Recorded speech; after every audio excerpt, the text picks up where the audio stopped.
माणूस कितीही गरीब असो किंवा श्रीमंत, म्हातारपणात सगळ्यांना येणारच आहे. हे जीवन एका मावळत्या सूर्यासारखं आहे. आज आपण तरुण आहोत, पण एक दिवस नक्कीच येणार जेव्हा आपण म्हातारे होणार. तुम्ही किती हुशार असाल, अगदी सामान्य माणूस असाल किंवा थोडा वेडा असाल, प्रत्येकाला उतार वयाचा सामना हा करावा लागणारच आहे. तर मित्रांनो, या व्हिडिओत आज आपण जाणून घेणार आहोत की म्हातारपणात कोणत्या 4 गोष्टी लक्षात ठेवायला हव्यात आणि कोणत्या 4 गोष्टी काटेकोरपणे पाळायला हव्यात, जेणेकरून म्हातारपणात आपल्याला कोणीही काहीही त्रास देऊ नका किंवा आपल्या वयामुळे काही त्रास होऊ नये. एका गावात एक माणूस होता. तो खूप श्रीमंत होता. त्याचे अनेक उद्योग होते. ते दूरदूरपर्यंत पसरलेले होते. जेव्हा त्याने त्याच्या उद्योगांमधून मोठ्या प्रमाणात पैसे कमावले, तेव्हा एक दिवस त्याचे आई वडील त्याला म्हणाले, बाळा, तू खूप मेहनत करून व्यापार फार मोठा केला आहेस आणि तुझ्या व्यापारातून तुला चांगली कमाईही झाली आहे. आता आपल्या घरात देवाच्या कृपेने सगळं काही व्यवस्थित आहे. म्हणून आता आमची इच्छा आहे की तू लग्न करशील आणि आपलं घर व्यवस्थित सांभाळशील. तुझं वय लग्नासाठी योग्य झाले, म्हणून आता तू लग्न करायला हवं असं आम्हाला वाटतंय. आई वडिलांचं असं म्हणणं ऐकून तो मुलगा म्हणाला, बाबा, आई, अजून मला खूप पैसे कमवायचे आहेत. माझ्या आयुष्यात मला अजून खूप यश मिळवायचं आहे. आणि तुम्हाला खरं असं वाटतंय का की मी लग्न करून संसारात अडकून राहायचं? नाही बाबा, मला आता लग्न करायचं नाही. आणि मुलगा पुढे म्हणाला, बाबा, आता लग्न करणं योग्य निर्णय नाही. मी जे काही स्वप्न पाहिले आहेत ते सगळे मला पूर्ण करायचे आहेत. मग नंतरच लग्न करेन. तेव्हा त्या मुलाच्या आईवडिलांनी त्याला समजावलं, बाळा, लग्न तर सगळ्यांनाच करावं लागतं, कारण लग्नानंतर मुलं बाळ झालं की आपला वंश पुढे चालतो आणि मुलं जन्माला आल्यानंतरच माणसावर असलेलं पितृ संपतं. पण बरेच लोक असं विचार करतात की जर आम्ही लग्न केलं तर आमच्या जबाबदाऱ्या वाढतील, खर्च वाढतील, स्वतंत्र कमी होईल आणि लग्नानंतर बायको माझ्यावर ओझं बनेल असं वाटत असेल तर मित्रांनो, असं नाहीये. लग्न हे आपल्या आयुष्यातील एक गरजेचं पाऊल आहे. आपली बायको नेहमी आपल्या सोबत असते. जसं शरीराला चालण्यासाठी अन्नाची गरज असते, तसं लग्न करणं देखील आपल्यासाठी फार आवश्यक आहे. कारण पती पत्नी हे सुख दुःखात, प्रत्येक संकटात आपल्या सोबत उभे राहतात. मुलाने जेव्हा आई वडिलांचं हे बोलणं ऐकलं, तेव्हा तो म्हणाला, तुम्ही जे काय म्हणताय ते अगदी बरोबर आहे. त्यामुळे तू माझ्यासाठी लवकर छान मुलगी शोध. जेव्हा तुम्हाला संस्कारी चांगली मुलगी मिळेल तेव्हा माझं लग्न लावून दे. मी तुझ्या आवडीच्या मुलीसोबत लग्न करायला तयार आहे. मुलगा असं म्हणताच आई वडील खूप आनंदी झाले. दुसऱ्या दिवशी शेजारच्या गावात मुलीसाठी पाहायला लागले. जेव्हा त्यांना छान मुलगी मिळाली तेव्हा लगेच ब्राह्मणाला बोलवलं आणि लग्नाची तारीख ठरवली. नातं पक्क झाल्यावर मुलीचे आई वडील तिच्या लग्नाची तयारी सुरू करू लागले. काही दिवसांनी लग्नाचा दिवस जवळ आला. त्या मुलाच्या घरी दूरदूरवरून नातेवाईक येऊ लागले. मुलाच्या आईवडिलांनी जोरदार धुमधडाक्यात मुलाचा विवाह लावून दिला आणि सुनबाई घरी आणलं. सुंदर आणि संस्कारी बायको मिळाल्यामुळे मुलगा खूप खुश होता आणि मुलाचे आईवडीलही खूप आनंदी होते. अशा प्रकारे मुलगा, सुनबाई आणि त्यांचे आईवडील एकत्र राहू लागले. वेळ पुढे जात होता, दिवस सरकत होते आणि आता मुलाचे आईवडील म्हातारे झाले होते. मग एके दिवशी मुलाच्या आईवडिलांनी त्यांच्या मुलाला आणि जावयां त्यांच्या जवळ बोलवले आणि म्हणाले, बाळांनो, आज जे काही मी तुम्हाला सांगणार आहे ते तुमच्या आयुष्यात नेहमीच कामी येणार आहे. त्यामुळे नीट लक्ष देऊन ऐका. मग ते म्हणू लागले, तुमच्या आयुष्यात कितीही परिस्थिती वाईट आली तरी आम्ही ही गोष्ट नेहमी लक्षात ठेवायची. आम्ही दोघे नेहमी एकमेकांच्या सोबत राहायचं. कोणत्याही परिस्थितीत एकमेकांचा विश्वासघात करू नका.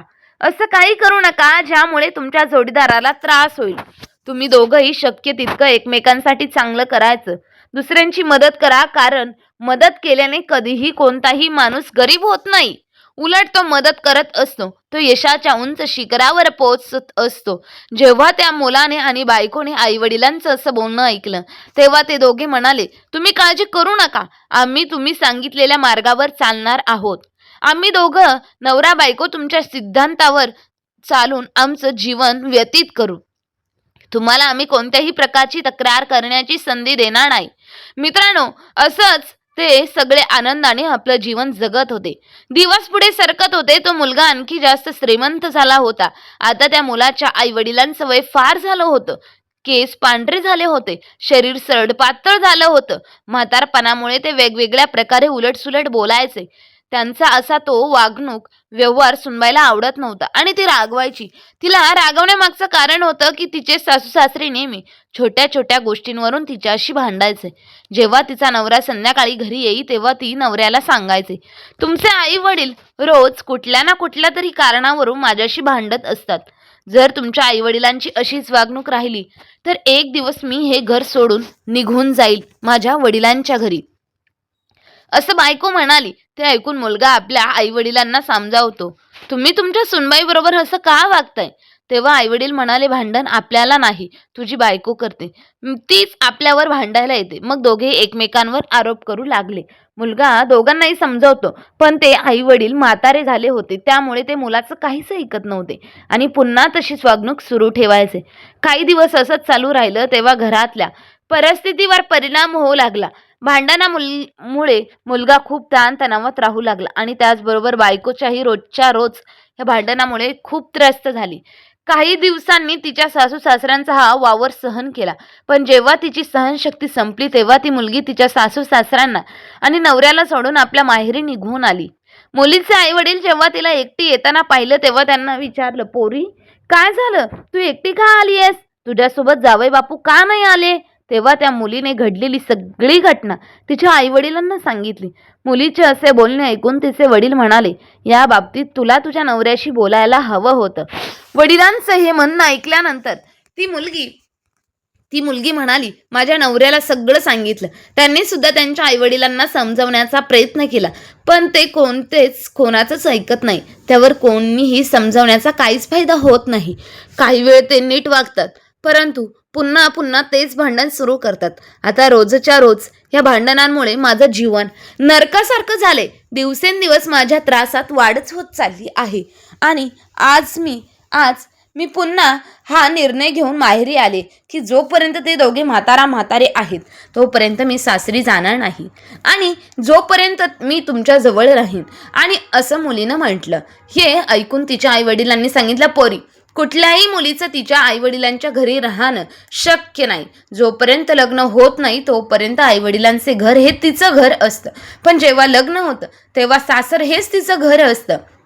म्हणूनच मुली, तू तुझ्या सासरी जा, खूप त्रास थोडा सहन कर, दुःख थोडं सहन कर, पण तिथेच तुला आपलं आयुष्य घालवायचं आहे. माणुसकीच्या आयुष्यात दुःख, त्रास, संकट येतच राहतात. आपण त्या संकटांना घाबरून न जाता सामोरं जायला हवं. आयुष्यात पुढे जायचंय तर तू तुझ्या सासू सासऱ्यांसोबत फार विचार करू नकोस. ते आता म्हातारे झाले आहेत आणि म्हाताऱ्यांना नेहमी काही ना काही म्हणायला आवडतं. त्यांचं म्हणणं कधी लक्षात घेऊ नकोस. मग ती मुलगी म्हणाली, बाबा मी तुमच्या बोलण्याशी सहमत आहे, पण मी किती सहन करायला हवं? जर मी त्यांना वेळेवर जेवण दिलं नाही किंवा त्यांनी सांगितलेलं काम वेळेवर केलं नाही तर हो, ती माझी चूक आहे, ते मी मान्य करते. पण मी जे काही काम करते त्यांनी सांगितलेलं अगदी वेळेवर करते, तरी ते लोक माझ्यावर वाईट बोलतात, वेगळे टोमणे मारून माझा अपमान करतात. इतकंच नाही तर आजूबाजूचे लोक माझ्याबद्दल फार वाईट चुकीचं बोलतात. माझे सासू सासरे शेजारच्या लोकांना सांगतात की आमच्या सुनबाईची वागणूक चांगली नाही, आमचा मुलगा खूप पैसे कमवतो पण तरी आमची सुनबाई आम्हाला काहीच खायला देत नाही, असं त्या गावकऱ्यांना माझ्याबद्दल सांगतात. नेहमी मी जेवण शिजवते त्यात काहीतरी कमी शोधतात. लोकांना असं सांगतात की आमच्या सुनबाईला जेवणही बनवायला येत नाही, वेळेवर जेवण देखील देत नाही, त्यामुळे आम्ही दोघेही लवकरच म्हातारे झालो आहोत असे म्हणतात. माझ्या सासू सासऱ्यांच्या बोलण्यामुळे गावातले सगळे असे चालतात. लोकही आता विश्वास ठेवतात. तुम्ही मला सांगा ना, मी त्यांना जेवण का देणार नाही? मी त्यांना भुकेलेलं का ठेवन? जेव्हा मुलीचं बोलणं ऐकलं तेव्हा आईवडील खूप दुःखी होतात. ते त्यांच्या मुलीला म्हणतात, पोरी काळजी करू नकोस, या बाबतीत मी तुझ्या सासरी जाईन, तुझ्या सासू सासऱ्यांशी आणि नवऱ्याशी बोलेन आणि त्यांना विचारेन की ते तुझ्याबरोबर असं का वागतात.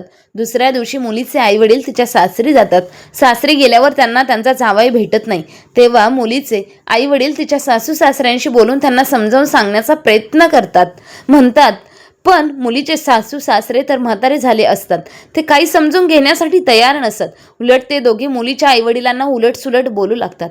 त्यांना खूप समजावून सांगण्याचा प्रयत्न करतात, पण त्याचा काहीच फायदा झाला नाही.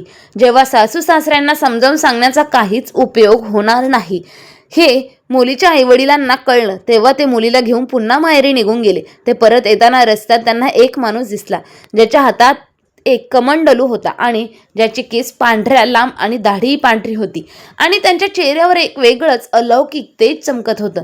जेव्हा ते मुलीचे आई वडील त्या व्यक्तीकडे गेले तेव्हा त्यांना लगेच समजलं की हे तर एका खऱ्या अर्थाने सिद्ध साधू पुरुष आहेत. त्यांच्या चेहऱ्यावरचा तो वेगळाच तेज पाहून मुलीचे आई वडील त्यांना आदराने प्रणाम करत त्यांच्या पायाशी बसले. मग ते साधू महाराजांनी विचारलं, बाळांनो, तुम्हाला काही अडचण आहे का? तेव्हा मुलीचे आई वडील म्हणाले, हो गुरुदेव, मी खूप अडचणीत आहे. काहीच कळत नाही मला काय करायचं. ते साधू महात्मा म्हणतात, बाळा, तुला जी काही अडचण आहे ती स्पष्टपणे सांग.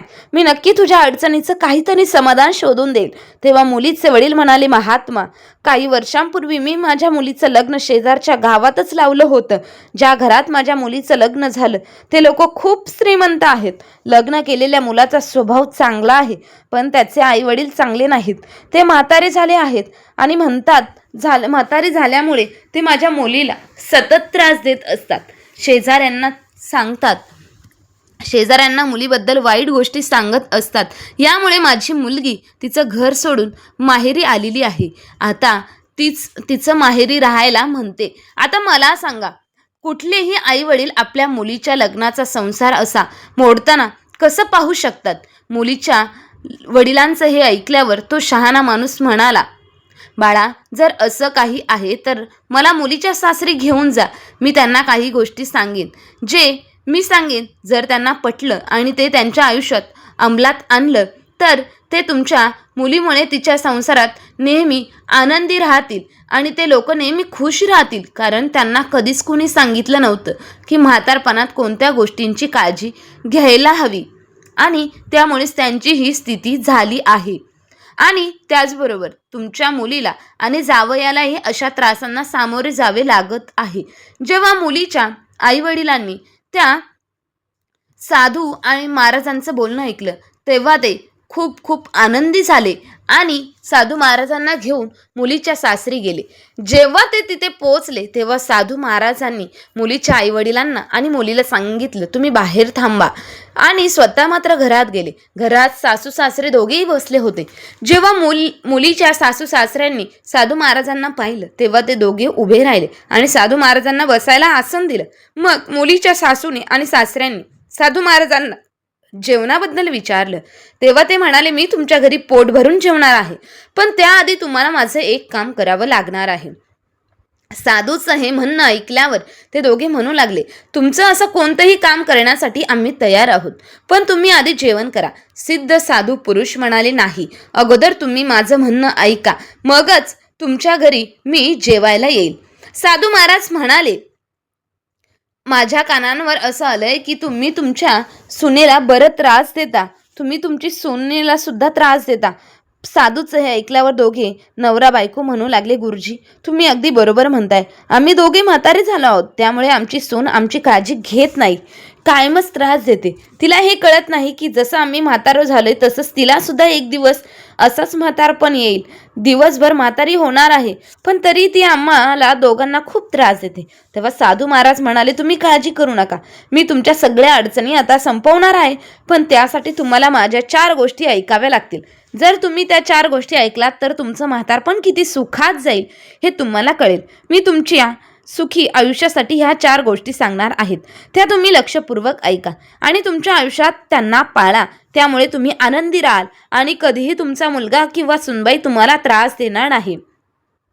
असं म्हटल्यानंतर साधू महाराज पुढे म्हणाले, पहिली गोष्ट म्हणजे बोलताना नेहमी तुमच्या बोलण्याकडे लक्ष द्या, तुमच्या आवाजाकडे लक्ष द्या, कारण आवाजात इतकी ताकद असते की तिच्या जोरावर तुम्ही कोणाचंही मन जिंकू शकता आणि तुमच्या आवाजामुळे कोणीही दुखावू शकतं. त्यामुळे बोलताना नेहमी तुमच्या बोलण्याकडे काळजीपूर्वक लक्ष द्यायला हवं. समजा तुम्ही माझ्याशी बोलत आहात, जर तुमचा बोलण्याचा अंदाज मला आवडला तर मी तुमच्याकडे ओढलो जाईल, तुमच्याशी जोडलो जाईल. पण जर तुमचा बोलण्याचा अंदाज मला आवडला नाही तर मी नेहमीच तुमच्यापासून दूर जाईल. आणि म्हणूनच मी तुम्हाला सांगू इच्छितो की बोलताना नेहमी आपल्या शब्दांकडे लक्ष द्यायला हवं. बोलण्यापूर्वी 100 वेळा विचार करायला हवा की मी जे काही बोलतोय त्यामुळे समोरच्याला काही त्रास तर होणार नाही ना. मला माहीत आहे की माणूस म्हातारा झाल्यावर त्याच्या शरीरात वेगवेगळे आजार होतात. ते बोलत असतात पण त्यांना कळत नाही की ते काय बोलतायत. पण तू नेहमी तुझ्या बोलण्याकडे लक्ष द्यायला हवं. लोकांशी बोलताना नेहमी तुमच्या बोलण्यात लक्ष द्यायला हवं. जेव्हा नवरा बायकोनी साधू महाराजांचं हे बोलणं ऐकलं तेव्हा ते म्हणाले, गुरुदेव तुम्ही जे म्हणता ते अगदी बरोबर आहे. आत्तापासून आम्ही कोणाशीही बोललो आमच्या म्हणण्याला आणि शब्दांकडे लक्ष देऊ. साधू महाराज म्हणाले, योग्य वेळेवरच कोणतीही गोष्ट मागायला हवी. जसं तुला भूक लागली आणि तुझी बायको त्या वेळेस जेवण बनवत असेल तर तू त्याच वेळेस जेवण मागशील. अशा परिस्थितीत बायको तुला जेवण देईल, कारण तेव्हा जेवण तयार होत असेल. मग ती तुम्हाला जेवण कसं चांगलं देऊ शकेल? जर तुमची बायको अंघोळ करत असेल आणि त्यावेळी तुम्ही काहीतरी तिच्याकडे मागितलं तर ती कशी देणार? आणि तुम्ही त्याच गोष्टीवरून तिच्याशी भांडत असाल तर तुमचा बायकोशी संबंध चांगला नाही असं समजून घ्या. तुम्हाला हे लक्षात यायला हवं की वृद्धत्व आणि तरुण अवस्थेमध्ये फरक असतो. तरुण असताना आपण दुसऱ्यांसाठी कमवतो आणि त्यामुळे आपल्याला त्यांच्यावर काहीतरी अधिकार वाटतो. तरुणपणात आपण जे वाटतो त्यामुळे आपल्याला त्यांच्यावर काही अधिकार वाटतो. तरुणपणात आपण जे मागतो ते मिळतं. असं वृद्ध अवस्थेत आपण दुसऱ्यांवर अवलंबून होतो. म्हणूनच दुसरी व्यक्ती पहिला असतो. ते काम करेल आणि काम झाल्यानंतर ती वस्तू तुमच्या जवळ घेऊन येईल जी तुम्हाला हवी आहे. म्हणूनच थोडा संयम ठेवा. तुम्हाला एखादी गोष्ट मागितली आणि लगेच ती तुमच्या समोर आली असं कधी होत नाही. आणि हेही लक्षात ठेवा की जर तुमची सुनबाई कुठेतरी गेली असेल किंवा कुठल्या कामात व्यस्त असेल आणि तुमचा आवाज तिला पोचत नसेल तर अशा परिस्थितीत तुम्ही जर तिला काही मागितले तर ती वस्तू तुम्हाला कशी पोहोचेल? तिला तर आवाजच ऐकू येणार नाही, ऐकायला आलेला नाही का? जर तुमच्या सुनबाईची तब्येत खराब असेल इतकी की तिला अंथरुणावर उठता येत नसेल तर अशा परिस्थितीत ती तुम्हाला हवी असलेली गोष्ट कशी घेऊ येईल? तुम्ही लोक ह्याच कारणावरून तुमच्या सुनबाईवर रागवता की ती तुमचं बोलणं ऐकत नाही. दुसरी गोष्ट म्हणजे ऐकल्यानंतर दोघेही म्हणू लागले, हे गुरुवर्य आता आम्हाला समजलं की आम्ही किती चुकीचे होतो. तेव्हा साधू म्हणाले, अजून माझं बोलणं संपलेलं नाही. आता तिसरी गोष्टी ऐका. पुढे साधू महाराज म्हणाले, जेवणामध्ये काही चूक तरी कधी भांडू नकोत. तुम्ही ही गोष्ट लक्षात घ्यायला हवी की घरात जेवण बनवणाऱ्या व्यक्तीला फक्त जेवण बनवणं नाही तर अजून बरेच अशी कामं असतात. त्यामुळे जेवण करताना तिच्याकडून काहीतरी थोडी मोठी चूक झाली, जसं की जेवणात मीठ जास्त झालं किंवा कमी पडलं, भाकरी करणं किंवा भाजीला चव चांगली नाही लागली, तर यामुळे तिला भांडण करू नका. तिला समजावून सुद्धा सांगता येऊ शकतं. तुम्हाला याची जाणीव असायला हवी. ही गोष्ट तुम्ही कधीही तरुण होते आणि तुमच्याकडून अशा चुका झाल्या असतील तर मग तेव्हा तुमचे आई वडील तुमच्यासोबत सुद्धा असेच वागले असते का? समजा असंच वागत होते, मग तेव्हा तुम्हाला कसं वाटायचं? वाईट वाटायचं की नाही? आणि जर तू तुझ्या सुनबाईसोबत अगदी तसंच वागत असशील तर तिला सुद्धा नक्कीच वाईट वाटेल. तर माणूस आहात ना, आणि चुका होणं ही माणसाची गोष्ट आहे. त्यामुळे प्रत्येक छोट्या मोठ्या चुकीवर भांडण करणं काही समाधानकारक नाही. तुला तुझ्या सुनेला शांतपणे समजावून सांगावं लागेल की तुझ्याकडून ही गोष्ट कशी चूक झाली, असे पुढे चूक होणार नाही यामुळे ही काळजी घे. जर ही गोष्ट तू प्रेमाने सांगितली तर तुझ्या सुनेला नक्कीच आनंद होईल आणि ती म्हणेल, माझे सासू सासरे किती छान आहेत, खूप छान स्वभावाचे आहेत आणि माझ्या चुकीवर समजावून घेतात आणि समजावून सांगतात. पण नक्कीच तुम्ही तिच्या प्रत्येक गोष्टीत काही ना काही कमी शोधत असता. तुमच्या अशा ह्या वागण्यामुळे घरात नेहमीच तणावाचं वातावरण निर्माण होतं. त्यामुळे पुढे नेहमी लक्षात ठेवा, अन्नात कधीही काही कमी वाटलं तर सुनबाईला समजावून सांगा, तिच्याशी भांडू नका. असं केल्याने घरातलं वातावरण छान राहील. साधू महाराजांचे हे ऐकल्यावर दोघेही आनंदी होतात आणि म्हणतात, हे गुरुदेव तुमच्या तिन्ही गोष्टी आम्हाला खूप चांगल्या समजवल्या आहेत. आता चौथं काय आहे ते सांगा. तेव्हा साधू महाराज म्हणतात की घरातल्या ज्या अडचणी असतात, जे काही संकट असतात, ती परक्या लोकांना सांगू नका. जसं की जर तुमच्या घरात पैशांची तंगी असेल, घरात भांडणं होत असतील किंवा तुमची सून स्वभावाने छान नसेल, तिला जेवण नीट बनवता यायचं नाही, ती तुमचं बोलणं ऐकत नसेल, तर अशा प्रसंगी तुमच्या खाजगी गोष्टी परक्या माणसांना कधीही सांगू नका. कारण परक्या लोकांना जेव्हा तुम्ही घरातलं सांगेल तेव्हा त्यावेळी ते लोक तुमच्यासोबत शहाणेपणाचं नाटक करतात. पण जसं तुम्ही जेव्हा तुमचं बोलणं ते लोक तुमच्या सुनबाईला किंवा मुलाला सांगतात आणि यामुळे तुमच्या घरात आणखी जास्त भांडणं होऊ लागतात. जर तुम्ही तुमच्या मुलाबद्दल किंवा सुनेबद्दल नेहमी वाईट बोलत असाल, तर अशा परिस्थितीत तुम्ही तुमच्या सुनबाई आणि मुलाच्या नजरेत कमी पडत असाल. दुसऱ्यांना घरातल्या अडचणी सांगितल्याने तुमच्या अडचणी मिटत नाहीत, उलट घरातील समस्या वाढतच जातात आणि समाजात तुमची घराची मान प्रतिष्ठा कमी होते. म्हणून लक्षात ठेवा, तुमच्या घरातील जे काही समस्या आहेत, काही अडचणी आहेत, त्या इतरांना सांगू नका. जेव्हा नवरा बायको दोघेही साधू महाराजांचे बोलणे ऐकतात, तेव्हा ते म्हणतात, हे गुरुवर्य, आमच्याकडून खूप मोठी चूक झाली आहे. आम्ही तर आमच्या मुलाबद्दल ऐकून अजून आजूबाजूला हीच गोष्ट पसरवली आहे की आमचा मुलगा चांगल्या संस्कारांचा नाही, आमची सून चांगल्या संस्कारांची नाही, आमच्या घराची अवस्था खूप वाईट आहे, आम्ही खूप अडचणीत आहोत, आम्हाला कधीच वेळेवर जेवण मिळत नाही, आमची सून चांगली नाही. आम्ही हे सगळं पूर्ण गावात पसरवलं आहे. तेव्हा साधू महाराज म्हणू लागले, मी तुम्हाला समजावून सांगितलेलं आहे आणि सांगतोय, जर तुम्ही तुमच्या घरातील गोष्टी सगळ्या गावभर पसरवत असाल तर त्यातून फक्त आणि फक्त दुःखच येणार, काही चांगलं होणार नाही. त्यामुळे माझं म्हणणं लक्षात घ्या. ज्या 4 गोष्टी मी सांगितल्या आहेत त्याचं नेहमी पालन करा. अशा लोकांच्या आयुष्यात कधी दुःख किंवा अडचण येत नाही.